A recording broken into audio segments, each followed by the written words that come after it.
I'm here for 4 hours today. Oh yeah? Thanks.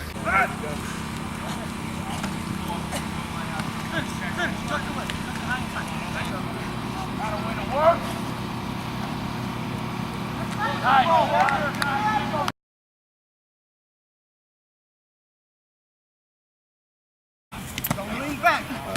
People were talking to the top and he said, no one's going to take us to that. Okay, So good. all they had to do was go talk to the top. Right. Hey, you looking good? Thanks.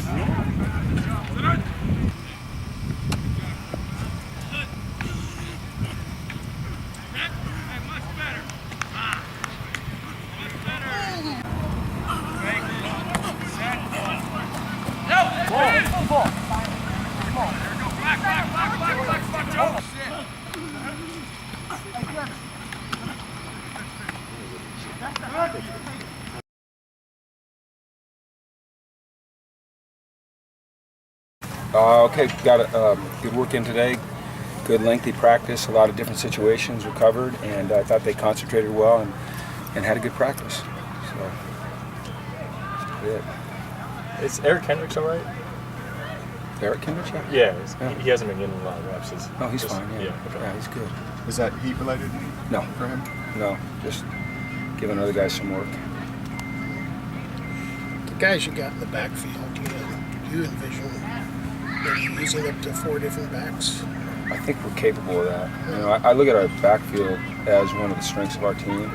You know, you start with Jet, and then after that you can jumble them around, and Big Pen and Jordan James and Malcolm, and I think if we wanted to, Paul Perkins was a guy that would enter that mix as well. I just think we have to decide how we want to proceed with him. But I think it's a really strong group. I like him. You mentioned at media day that you were going to ride jet skiing to death. Do you see maybe you don't have to quite do that? Maybe. He'll still be the main guy, but I think that if you can have 2 or 3, in our case 4 guys that you really feel good about, that's a real positive for your football team. You'd like Jet to be at his strongest in the fourth quarter. You'd like to insert Malcolm in the fourth quarter. If you've got a team down a little bit, if you find yourself in that situation, it's good to have that mix of guys. So I just think the way we run our offense and the tempo that we operate at, it's not unlikely that we can have 85 to 90 plays in games, and so we've got to have multiple backs for them to be able to do that.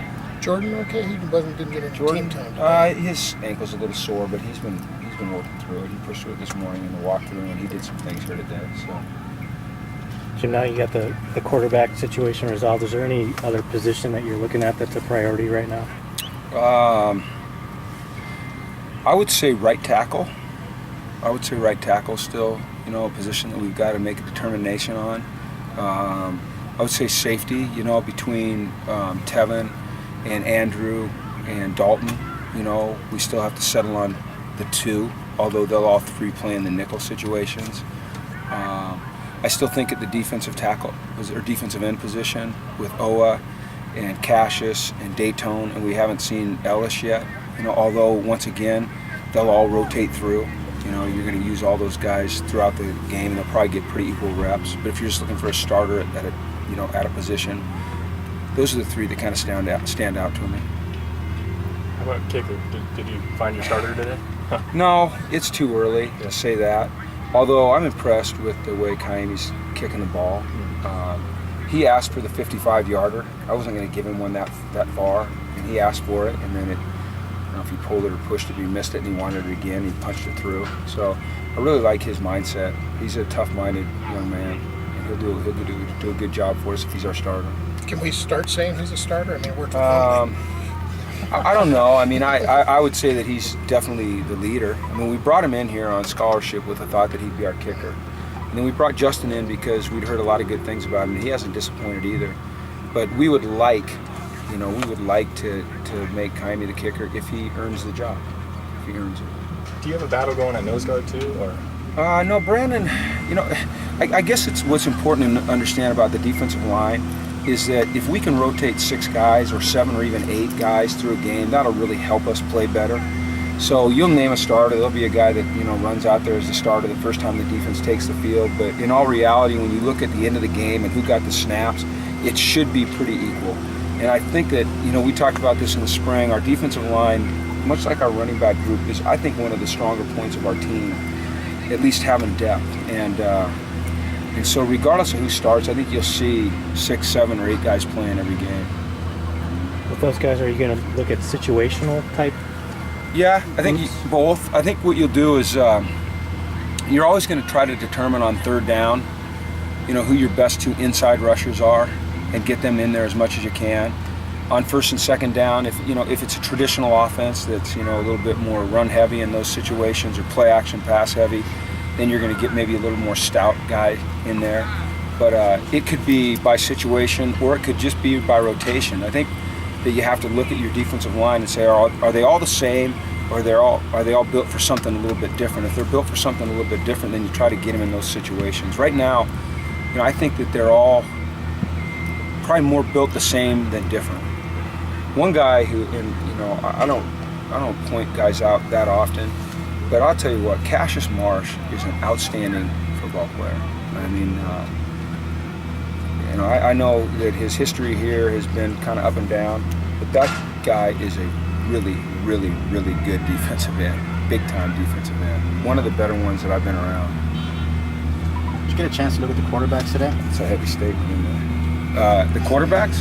Yesterday you mentioned you didn't get a chance to look at them. Did you? Well, I never focus on. I never focus all my attention on any particular position. It's just hard to do that. There's so much to watch, and you're watching tempo, and you're watching execution, you're watching defense, and so it's typically when I go back and look at the film that I kind of focus in on those guys. You guys had mentioned, you'd asked the question about Brett yesterday, and so I went and looked at it last night and talked to Noel, and he said it never fails that, when you name a guy a starter after a hard battle, they come out that first practice, they go, okay, I'm the starter, I got to make every throw. I got to jam everything in there. And looking at the film, it looked like Brett forced it a little bit last night, and I think today, just like I said, I didn't look at it closely, but I think he settled down a little bit. So The Cassius mark is only heavy if you turn out to be wrong. Well, I I say that, and I then I think back on, Chris Dolman is a guy I coached, and he went to the Hall of Fame this year. So maybe that's putting a little bit too much on Cassius, but he is a very, very good football player. He really is, and I think he could develop into something really special. Any That's probably update? a better way to put it right there. Any update on the backup quarterback yet? No. Nothing Give me some time on that, okay? One I'll let decision you at a know. time? Yeah, one decision at a time. Can I get your thoughts on Justin Combs and how he's been developing in camp? Well, he's been battling through a little bit of a shoulder deal, but to his credit, he's been out here every day doing it. And sometimes he looks like he's playing with one arm out there, and he hasn't complained. He's just continued to fight. I like Justin. I think he's a very smart player. He plays with some savvy. He's got a fight the size factor. He's not the biggest guy in the world, but he plays with good technique. And I think that as he develops, he'll become a really good player at this level. What's it like having a high-profile player with a dad like him on the team? It's not something that I think about. It's not something I think about. Any updates injury-wise? No. Jerry Rice was negative for any fractures. I believe it's just a minor sprain. Left ankle. I think it's, you guys know. I don't About pay a whole lot Rios? of attention to that. Rios I think his quad tightened up, so we pulled him out. Cassius, his ham tightened up, so we pulled him out. But those are really precautionary, just so we can have them back tomorrow. I don't believe there's anything that was serious today. We're hopeful that we'll get some of those offensive linemen back. We had Torian back and Colby again today, and they did a pretty good job. They're still trying to catch up. It's good to have Malcolm back. It looks like close to full speed. It's good to have Joe back. It looks like close to full speed. Shaq was back. I think he was catching the ball again. Looks like he's back at full speed.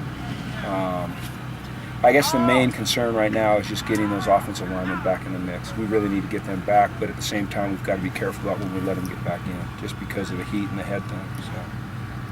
Someone was out here for a minute and then came back out. Is he still battling? Or He is. There's a protocol that we're following for getting those guys back on the field, and one of the things they have to do is come out and they have to spend time with Coach Lucien on the side running and and get through it okay, and then we ease him back into practice. So I would imagine if all went the way it should have gone with Jordan, that tomorrow morning he'll be able to get back out here into practice. So, How close is Ellis at this point? he's closer than I thought he'd be after what's been about a little over a week. We thought that would be a 2-week, 3-week, maybe even a 4-week type of deal. You hate to put a time frame on a guy because we don't know else and how he heals, but he's been running and moving around. And I think if we can get him doing something, let's say 10 days before that opener, then he'd have a chance to help us. But we've got to, this guy's got a long career ahead of him. I think we've got to be, really careful about putting him out there before he's ready. And what's it do to have a starter named for the team? I think it helps the team.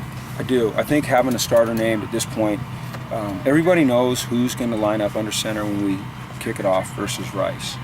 And I think the receivers now can start to, get in a little bit more of a rhythm with a particular guy. The offensive linemen get a feel for how he sets up in the pocket.